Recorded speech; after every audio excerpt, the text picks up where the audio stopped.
What's the most disgusting thing you've ever done in your life? NSW. Threw up minutes after swallowing an ecstasy pill, used my phone's flashlight to pick it out of the vomit, and sent it back down chased by a beer. Saved $10 that night.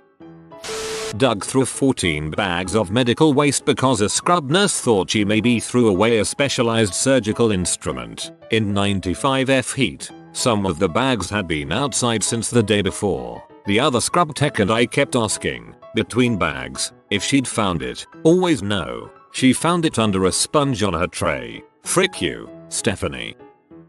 Was sick, eating pizza pockets, threw up, closed mouth, short strings of cheese out nose like fricking Spider-Man. I used to roughhouse way too much as a child, and constantly ripped holes in my cheap underwear. This exasperated my mother, so to skip being lectured at, I decided to make do with my old ripped underwear for as long as I could. Right after this decision, I had to spend an extra hour on the school bus because of a massive accident on the way, or something. It was also the day I'd ripped my shorts while doing splits at recess. The extra hour was very hard on me, as I usually went potty right after I reached home, probably thanks to the high fiber lunch I ate every day. That day, after more than 40 minutes of extreme bowel control on the bus, 6-year-old me finally lost the battle and let it go. I told myself that I could handle an underwear full of potty for a few minutes. What I'd forgotten about was the holes. The true horror of the situation hit me when I tried to get up and felt a clammy wetness connecting me to the seat. It's a miracle I didn't pass out from shame and extreme anxiety. When the bus pulled up at my stop, I shot out of it like a burst of smelly wind, leaving behind a smushed pile of yellow-brown high-fiber poop on the seat. The driver later told my parents that he could see the imprint of my short seams on the pile and knew it was me, but I'm pretty sure he was lying about that. I am equally sorry that this happened to you and that your bus driver had checked out your butt so many times he could recognize your butt seam on a pile of crap. If he was lying, that was not the way to go. When I was 2, my mother found me in the living room with blood running from my mouth. She of course got very concerned and ran to me to find out what was wrong and rush me to the hospital. Weirdly enough, I was not crying or upset. When she got to me and opened my mouth, she found out why. I was chewing on a giant tick. According to her, the abdomen was about 15mm in diameter. Now you may wonder how such a large tick got in the house. Well, of course it had fallen off our dog. Well, it's honestly not that bad, but I'm sure any workers in healthcare can relate. During clinicals I worked in central processing at a small hospital, and along with all the body fluids, they would send up random body parts on a dumbwaiter to be sent to the proper department. I guess the grossest thing that ever came up was a huge anal polyp. Another was a piece of brain, and the black toe they had to cut off due to gangrene. Eventually it stopped being gross and started being fascinating, except for the poop. The poop was always gross.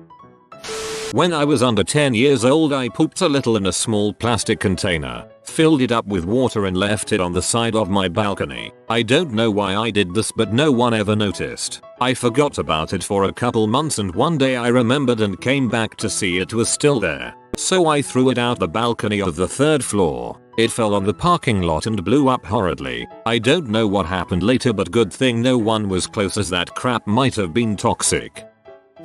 The short version is that I was severely constipated and had diarrhea behind the hard stool. Once my bowels were evacuated and I had wiped, I lost balance on my weakened legs and caught myself by plowing my hand right into the bowl of a rundown gas station toilet. Don't eat MREs for a week while camping, then cook and eat fish from a questionable creek on the last day. I had to trim all of my fingernails to the meat to get crap smell off of my fingers. I was sneezing like crazy and didn't know why. I tried Piriton and it did nothing. I didn't feel unwell either, so just rolled with it. A couple of days later I was round a friend's house and really sneezed hard, and a little curly noodle came out of my nose. I pulled on it slowly and it slid out all wiggly, which set off my gag reflex. I just managed not to puke on my friend's floor, but I wanted to. It measured about 5 inches stretched out. It was from Chinese food I ate 4 days prior. Ate toilet paper off a road. I was keen on dares and doing stupid stuff to get attention when I was 15. Did you at least get money for it? I was a caretaker for mentally challenged people for a while. Once we suspected that this guy had eaten a rubber glove, and to be sure we had to give him an enema to see if something came out. People who are severely handicapped and stuck in a wheelchair don't have bowel movements that often. Sometimes they can go close to a week before things start moving. That was the case with this guy. He hadn't taken a crap for like 5 days before this. He was given the enema in the bathroom and a few minutes later gave birth to a beanbag chair-sized turd on the floor. I then went to the kitchen and got a fork which I used to mince up the crap like I was portioning out a humongous sloppy joe. The glove wasn't there. I didn't eat for like 3 days after that. Oh my god, you needed the poop knife. Just happened a few weeks ago. I accidentally wiped my butt with the tail of my shirt at work. Somehow got tangled up with the toilet paper on the wipe. Luckily I noticed it before I left the stall and had a t-shirt on underneath and worked somewhere with a lax dress code. Not the grossest thing I suppose since I caught it, but the potential to go back to my desk with a crappy button down is a terrible thought. Once in high school my friends and I got drunk off some giant jug of red wine. I had to go take a crap, then all of a sudden was overcome with the urge to bath. It hit me too quickly to wheel around and use the toilet, so I bathed in the sink in front of me. It was a weird feeling evacuating fluids out of both ends at the same time. My friends hear the commotion and decided to open the door to find me in a real sorry state, then left. Ended up falling asleep while cleaning up. Had food poisoning and was throwing up and diarrhea at the same time. I couldn't sleep because it would happen every 10 minutes. So I slept naked on the bathroom floor with no rugs so I could clean the diarrhea leaking out of my butt easier when I eventually woke up in the morning. This is pretty disgusting but also really smart. My mother tells me she came into the bathroom to see how I was doing. I had taken a crap in the tub and played with the turd. She asked me what I was doing and I said I was playing with a pirate ship. Okay, it's not actually the grossest I've done, but it's a neat image. Heave and ho. A guy at work dipped and spit into a Starbucks cup that still had the lid on. At one point during our programming session I reached over and took a swig thinking it was my coffee.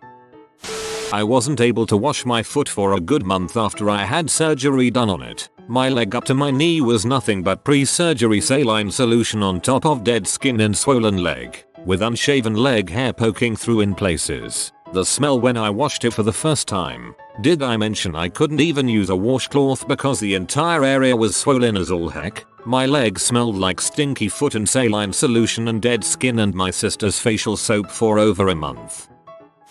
When I was in the army my unit left for a few weeks for some training. When we returned we saw a wasp nest up by our company area, so naturally we knocked it down and threw it into the grass behind the building. Next day after PT we find the nest in the grass, has a bunch of dew from the night before on it, and no wasps. Because we're a bunch of stupid grunts, it immediately became a bidding war to get another one of our guys, Hughes, to eat it, which eventually he agrees for the price of $40. Pops it into his mouth, chews for maybe a minute and pops a few larvae still inside and immediately throws it back up, right into my hand. Without missing a beat I hear my squad leader shout out, "Now you eat it, assert your dominance over him." And that's how I earned $40, a half-drunk Dr. Pepper, and dominance over my entire company who watched me eat that half-chewed and vomited wasp nest. It's also how I can guarantee my fiancée won't kiss me for a few hours, because she hates that story. Grunts are stupid.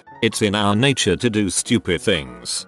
Based on my experience being in an infantry company, this probably wasn't even the dumbest thing done that week. When I was 12 or so I used to sneak into the kitchen to eat junk food while my parents were downstairs watching TV. On this particular night I couldn't find anything good in the pantry, so I raided my mom's baking drawer. I found an old bag of chocolate chips, then quickly plopped down in front of the family computer and proceeded to munch on them while I zoned out surfing the web. After finishing half of the bag they started to taste funny, so I looked down and the bag was filled with small white maggots. I got the norovirus, came down with it during a trip to IKEA, made it home, but ended up with an immediate need to throw up and have violent diarrhea at the same time. I ended up on the toilet with a plastic bag in my lap for me to bath in, but the bag had a couple tiny holes in it, so it ended up with little streams of puke going in 2 directions. Added bonus, after everything subsided, I blew my nose and half an IKEA meatball came flying out. Okay, that's rough. Woke up in the middle of the night with a runny nose, and while laying there had the urge to sneeze. I was tightly wrapped in my bedding and didn't want to let cool air under the blankets, so I turned my head to sneeze into the wall. A second sneeze was coming, and I had the thought that if I aimed it at a different area of the wall, it'd make less mess somehow, so I did. But I didn't have a runny nose of snot, it was a bloody nose, and I woke up in the morning to a crime scene covering about a quarter of my bedroom wall. Got cow crap in my mouth once. It's more of something that happened to me than something I did. I was helping round up cattle. I should mention I was helping out a friend I met in college. His family were ranchers. When cattle get tired from running, their poop gets runny. Anyway, we have them all in a corral and are giving them time to relax and settle down. I'm standing next to the corral chatting with someone. A cow nearby takes a huge, runny crap. It splashed up and a decent sized glob of it went in my mouth. My significant other and I got food poisoning at the same time. We had one bathroom. You never get as close to someone as when you basically have no choice as to whether you crap or vomit together and in front of them, and sometimes crap and puke at the same time. Pretty romantic. I worked in mortgage collections and I started the job 3 days before the 2008 crash. I spent the next 6 months calling all of America, asking for and threatening with foreclosure for payments. I am so very sorry. Please forgive me. This is a different type of post on this thread. Don't blame yourself, because in reality, you were just trying to keep your job and head above the water like everyone else.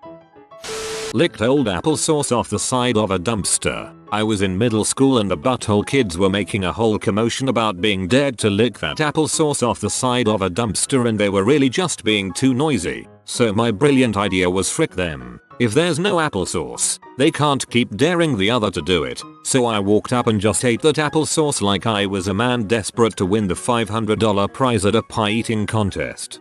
Why didn't you just clean it up with a paper towel or something, LMAO? A couple of years ago I was really drunk and camping with some friends. I used the porta john and had my phone with me. It slipped out of my pocket and into the toilet. The toilet was pretty full of water and other things, of course. I was so desperate to save my phone that I stuck my hand into the porta potty and managed to grab it. After that, I put a bunch of hand sanitizer on my hands because there was no sink, of course. My friends and I refer to it as the toilet phone incident. Naturally, the phone did not work after that. I can't even believe I felt the need to grab it because it was just a pay-as-you-go cheap phone. You have been visited by the Holy Fruit Boy. If you comment Tiny Turtle, he will bless you with unlimited holy fruits. If you are new to the channel, you can subscribe. I publish new videos every day. Until then, check out another video. Or don't. Either way, have a great day, you magnificent people.